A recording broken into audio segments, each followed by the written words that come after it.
Hey there, welcome to the Sleepcast. My name is Corey, and tonight I'm going to be talking about my favorite place on Earth. If you like this type of video, please feel free to leave a comment or press the like button or subscribe if you'd like. I put out Sleepcasts every week. Tonight's story is going to be about the first time I went to Colorado. I was 21 years old, 22 years old, and I'd never been anywhere east of Tennessee. I decided that on a whim that I would travel all the way to California in my little 2001 Cadillac DeVille. And I remember thinking to myself that this was a trip that was going to be insightful. And it was. It really was. I got to see mountains, plains. I remember thinking that I had never seen flat land before. When I entered Texas, I remember thinking the sky was so big. As I drove through Texas, there were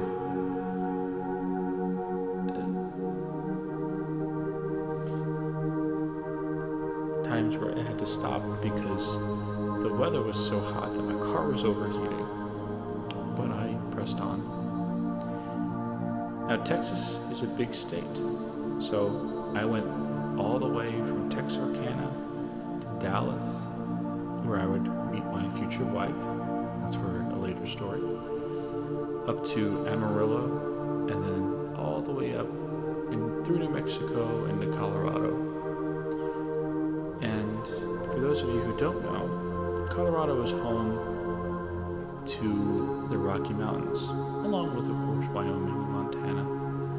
But I had never seen mountains this big before. I grew up in the northeast of the United States, so of course I had seen mountains, but I had never seen mountains like these before. There's a point in which you make a right turn to enter Colorado. I believe it's I-25. And you just look, and it looks like clouds in the distance. But as you get closer, these clouds have a definite shape. And as you get really close, you realize they're not clouds, they're mountains. And not only that, but you're about to go up these mountains. So that's what I did.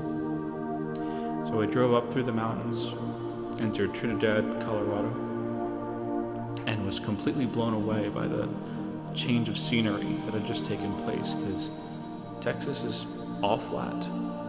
New Mexico is mostly flat. There's some plateaus, and there's a volcano on the way there.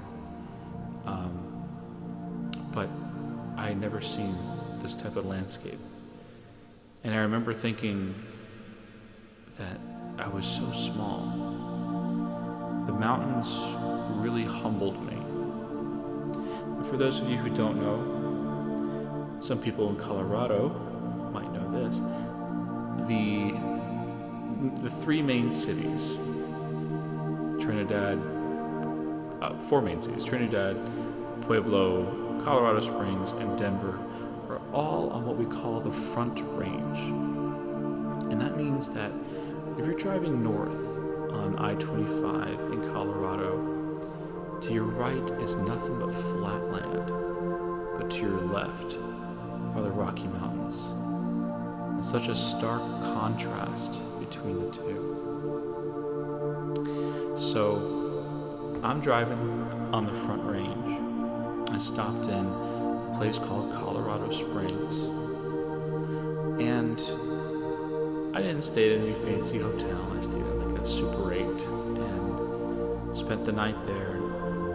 the next morning, I was just going to drive through Colorado, through I-70, and all the way to Las Vegas. I was going to go all the way across 2 states that day.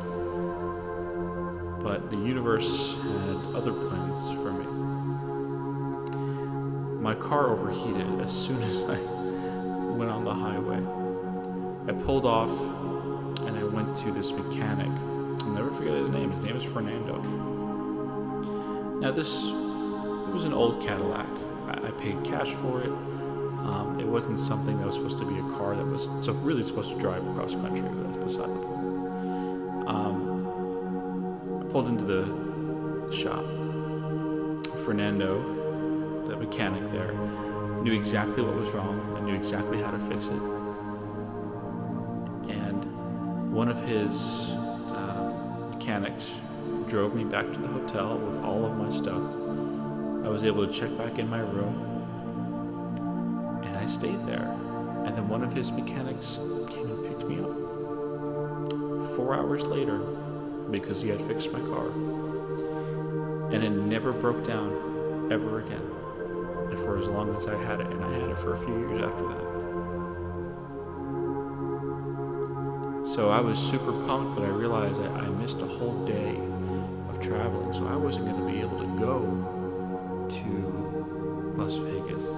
So I thought, well, what better place to be stuck than Colorado? So I went to a local bar, and I asked the bartender about, pretty much what are the most touristy things to do around here. And he told me about Seven Falls, and then he told me about Garden of the Gods.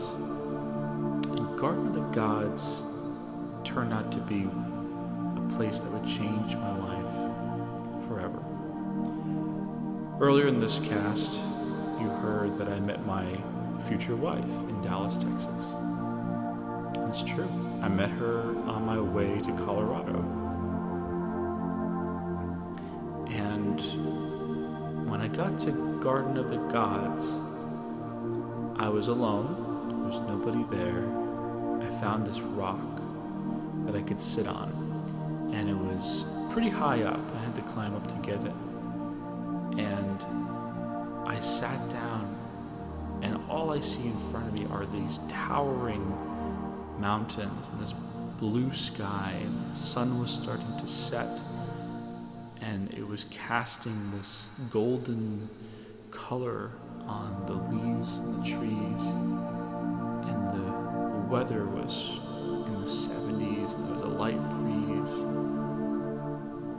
And rarely do I ever find myself meditating unexpectedly. But I did. And I had an epiphany. I said, I'm going to marry that girl I met in Dallas. And I did. About 5 years later, I proposed to her in Colorado. And we've been married now 4 years. Today, actually. So, the mountains became my friends.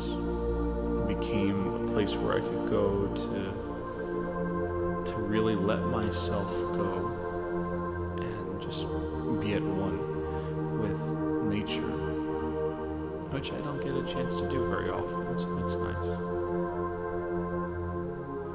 Now, the story doesn't really end there, because naturally I went back a few times after that. But I decided when I had moved to Texas with who would become my wife, and I went back to Colorado. As a matter of fact, the next time I went back to Colorado was when I proposed to my wife.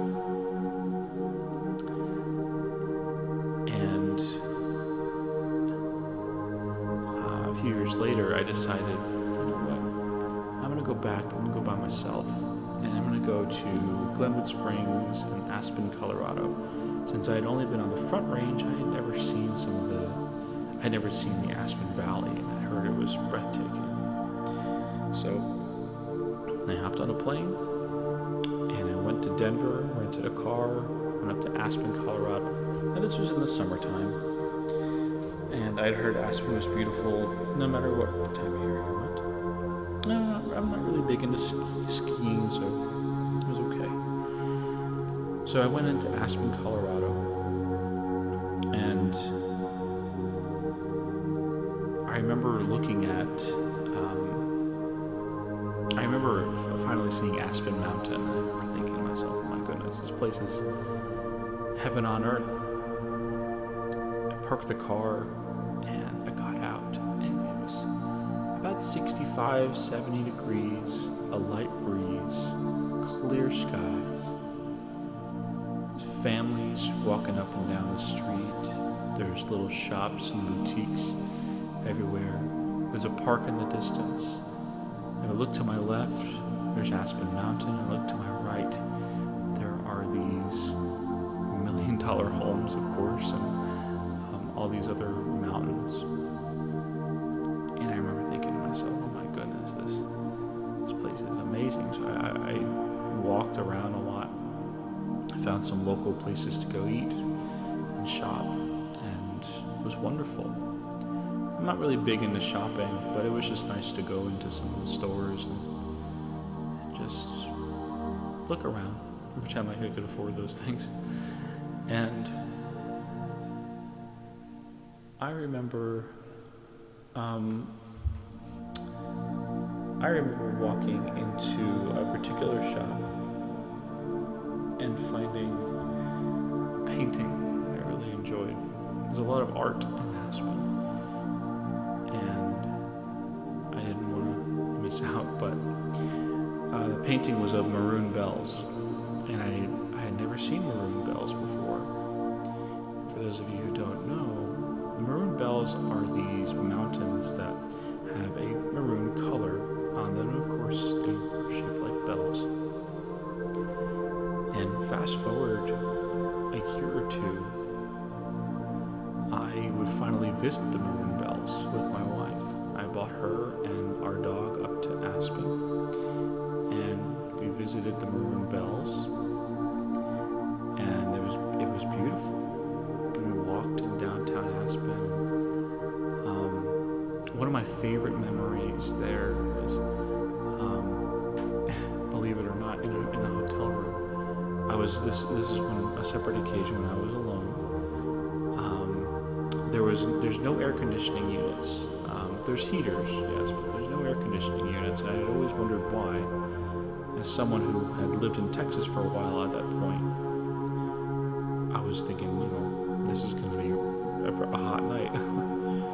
And I laid down, and I was like, it gets really hot in here. So I opened a window, and oh my goodness, the air that came in was so cool, but not cold.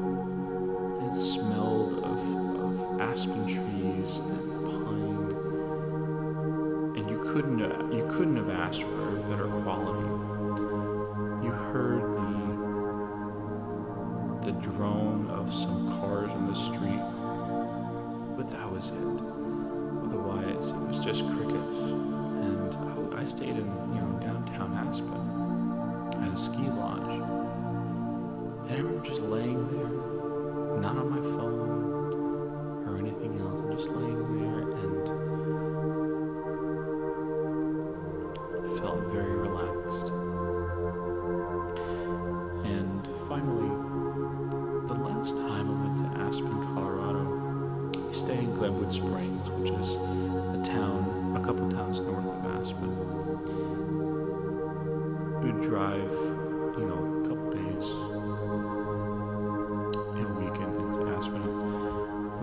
My wife and I went shopping, and we found those pictures of maroon bells again, and we did all the touristy things before, so this time we were more, looking for things that locals would do. We went to this place called the John Denver Sanctuary, and if you ever get a chance to go, I highly recommend it. It's absolutely breathtaking.